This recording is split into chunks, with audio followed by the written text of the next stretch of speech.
है साथी हो गाउँको बस यस्तो छ। अब म घाँसतिर लागेको अनि तपाईहरुको तिहार कस्तो भयो होला। हाम्रो चाहिँ एकदम गाउँमा रमाइलो भयो, रमाइलो गर्यौं। अनि हिजो भाइटिका पनि सक्यो अनि आज बिहान नुहाइ धुइ गरेर लुगा सुगा धोएर घाँसतिर लाग्दैछु म। अनि दिदी र दाइहरु अघि गइसक्नु भएको छ। म चाहिँ यता गर्दाखेरि अलिक ढिलो भयो। अलिक ढिलो पनि उठे म। अनि गाउँको बसाइ एकदम रमाइलो भइरहेको छ। अनि तपाईहरुको कस्तो भयो होला तिहार? मजाले घाम आइरहेको छ। यहाँ चाहिँ 2:30 बजी नै घाम गइहाल्छ। हाम्रो यहाँनिर घरमा चाहिँ पारी चाहिँ आउँछ, तर यहाँ चाहिँ गइहाल्छ घाम 2:30 बजी। यस्तो छ तिहारहरु। अनि यहाँ चाहिँ हाम्रो टमाटर छ, टर्निङ मुनि टमाटर मजाले रोप्नु भएको छ। यस्तो छ। अनि यहाँ चाहिँ हाम्रो यहाँनिर काँक्राहरु हेर्नुस् त कति मजाले फलिरहेको छ। यहाँनिर डल्ले खालको काँक्रा पनि छ हो। कति मजाले यो चाहिँ पछिसम्म काँक्रा हुन्छ हाम्रो चाहिँ मङ्सिर पुससम्म। यहाँनिर लसुनहरु, सागहरु, जिरे खोर्सानीहरु छ। यहाँनिर यस्तो रहेको छ। यहाँनिर खसीहरु पनि छ। यहाँ इस्कुसको बोट छ। यता भैँसी राङ्गा। अनि यहाँ चाहिँ पानीहरु छ हो। अनि यहाँ पनि भैँसी छ। अनि यस्तो रहेको छ हाम्रो गाउँतिर चाहिँ। अनि यहाँ चाहिँ गाई बस्तीको पिसाबहरु यसरी बोतलमा भरेर राख्नुहुन्छ। यहाँ गाई छ हाम्रो। अनि यहाँनिर गट्टाहरु कति मजाले फलिरहेको छ हो। यहाँ पनि गाई छ। अनि हाम्रो गोरुहरु चाहिँ तलतिर अड्या दिनुभएको छ। यहाँ पनि हाम्रो खसी बोकाहरु छ। यहाँ माथिल्लोपट्टि पनि छ। अनि माथि चाहिँ हाम्रो अलिक सानो खसीहरु बोकाहरु छ। अनि माउहरु छ, पाठाको माउहरु छ। यता चाहिँ खोर्सानीहरु लमटल फलिरहेको छ हो। अनि यस्तो रहेको छ। अनि हाम्रो गाउँको दृश्य देख्नु सक्नुहुनेछ। यस्तो रहेको छ हाम्रो गाउँघर। यस्तो छ। सीता दिदी कता मासिर आउनु? कोच्या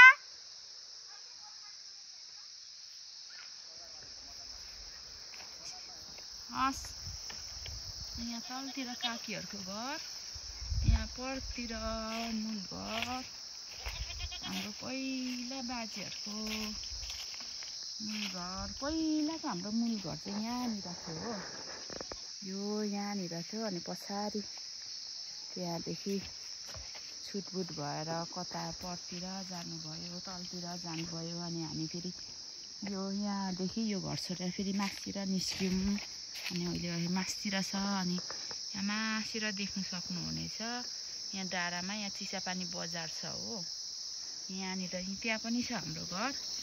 अनि पसल छ। अनि दिदी चाहिँ अब घाँस पानी सबै गरेर चाहिँ पसल निस्किनुहुन्छ मासिर।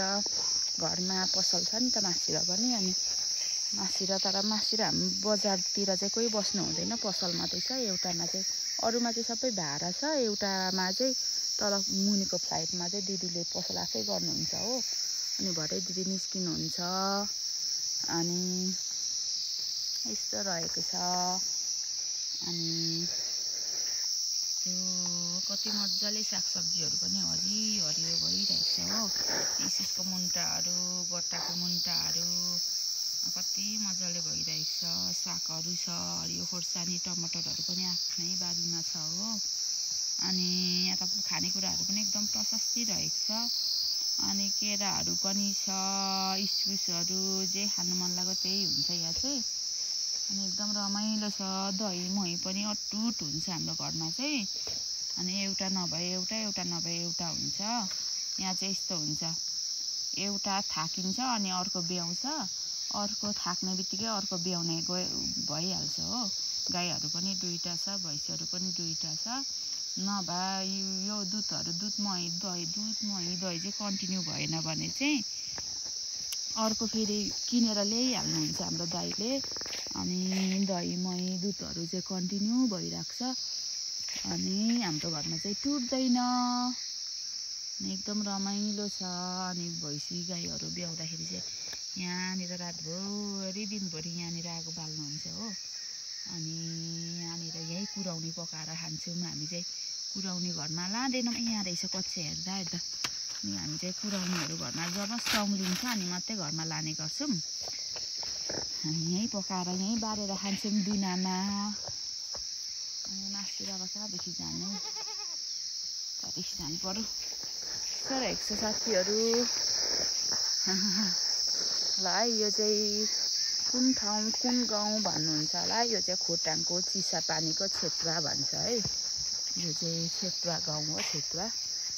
अनि यस्तो रहेको छ। मामा यो के होला है, अनुहारैभरि राख्नै राख्छ।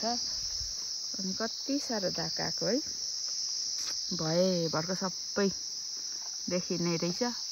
पहाडमा आएपछि अलिक यस्तै हुन्छ के, मधेस पहाडको हावापानीले जुधेर सबै यस्तो भइरहेको छ। अनि यो फोनमा त फेरि भएभरको सबै निस्किन्छ दागहरू पनि। त्यो रहेको छ। यो चाहिँ हाम्रो बोका। हाम्रोमा धेरै छ नि त बाख्राहरू। अनि आफ्नै घरमा बोका भयो भने सजिलो हुन्छ, त्यही भएर यो चाहिँ बिरको लागि हो। अनि अरू चाहिँ सबै खसीहरू छ। हाम्रो चाहिँ खसी बाख्रा खसीहरू पनि पहिला चाहिँ 50-60वटा हुन्थ्यो, अहिले चाहिँ अलिक कम भएको छ। अस्ति बेच्नु भयो दसैँ तिहारमा, त्यही भएर अलिक कम छ। अनि चराउनु लाँदा पनि अब भ्याउ पाउनेले चाहिँ अब एकैजनाले सक्नु चाहिँ, तर भ्याउ नपाउने मान्छेलाई त एकदम गाह्रो हुन्छ हो। अनि अहिले चाहिँ अलिक कम छ। अहिले चाहिँ बाख्राहरू पनि ब्याइरहेको छ र अलिक कम भइरहेको छ। अनि यता चाहिँ कोपीहरू पनि सबै रोप्नु भएको रहेछ। हजुर दाजु, हजुर यहाँनिर यस्तै छ। अनि हाम्रो दाइ र दिदी चाहिँ मासिएर घाँस काट्दै हुनुहुन्छ। अनि मलाई मासिएर बोलाउँदै हुनुहुन्छ। पहिला सानोमा त कति घाँस काट्यो, अब त अलिक बानी पनि हराएछ। अनि खासै हात पनि लाग्दैन, नसाहरू सबै हातहरू गलिजान्छ। त्यही पनि अब अलिअलि जति सक्छु त्यति काट्छु। दिदीले काट्नुहुन्छ अनि म बोक्छु। अनि गाईबस्तुहरू एकदम धेरै छ नि त हाम्रो, त्यही भएर चाहिँ अब अलिअलि घाँसले पुग्दैन। अनि दिनमा 4 भारी 5 भारी, कम्तीमा पनि 6 भारीसम्म चाहिँ काट्नुपर्छ। 6 भारी चाहिँ काट्नुपर्छ, कम्तीमा पनि 4 भारी 5 भारी चाहिँ निकाल्नै पर्छ। अनि कटुवा घाँसले पुग्दैन, डाले घाँस पनि अब जानुपर्छ हो। अनि यस्तो रहेको छ। म चाहिँ यहाँ मासिएर भित्तामा चढ्दैछु। अनि आखिर मासिएर कच्चा भेटिनँ नि त घरमा, अनि त्यही भएर यहाँ तलतिर रहेछ गोठमा कच्चिया। अनि यहाँ मासिएर जाँदैछु। ल यहाँनिर घाँस काट्दै हुनुहुन्छ दिदी दाइहरू। यहाँनिर घाँस रहेछ मजाले। अब पोहोरको तिहारमा चाहिँ कोदो पनि सबै पाकिसकेको थियो हो। अनि त्यही भएर कोदो टिप्दै घाँस काट्दै दिने गर्थ्यौँ। अहिलेको साल चाहिँ कोदो पाकेकै छैन। अनि घाँस काट्ने यहाँ मचिँदैछ। पोहोरको टाइममा चाहिँ अब हामी तलतिरदेखि तिहार मनाउनु आउँदाखेरि, पोहोर पनि तिहार यतै मनाएको थियौँ। तिहार मनाउनु आउँदाखेरि चाहिँ कोदो पाकिरहेको थियो। अनि कोदो टिप्ने काम पनि हुन्थ्यो, घाँस काट्ने काम पनि हुन्थ्यो।